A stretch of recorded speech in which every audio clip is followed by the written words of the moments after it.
وآخر دعواهم أن الحمد لله رب العالمين۔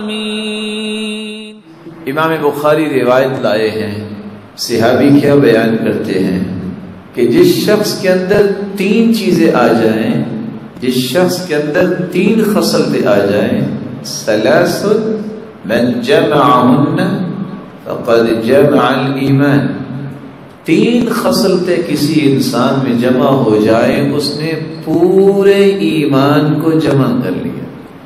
الانصاف من نفسک، کسی شخص کے اندر یہ صلاحیت آ جائے کہ وہ اپنے نفس کے ساتھ انصاف کرنے والا بن جائے، بات کرے عدل و انصاف، معاملہ آئے عدل و انصاف کو پریفر کرے، اپنے معاملے کے اندر عدل و انصاف۔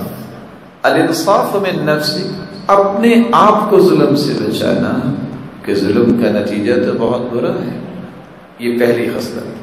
بذل السلام للعالم وللعالم، جس شخص کو یہ توفیق مل جائے کہ کسی علم والے کو دیکھے تو سلام دوڑ کے کرے، السلام علیکم ورحمۃ اللہ وبرکاتہ، یا عام دنیا کے معاملے میں بھی سلام میں پہل کرے۔ والانفاق فی الاقتار، حالات جیسے بھی ہوں خرچ کرنے سے بخل نہ کرے۔ یہ تین خصلتیں جس شخص کے اندر آ گئی، ایک انصاف، دوسرا علم اور علم والوں سے محبت، اور تیسرا انفاق فی سبیل اللہ۔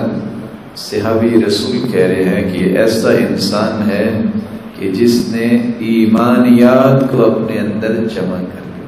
اللہ ہم سب کو بھی توفیق سے نوازے۔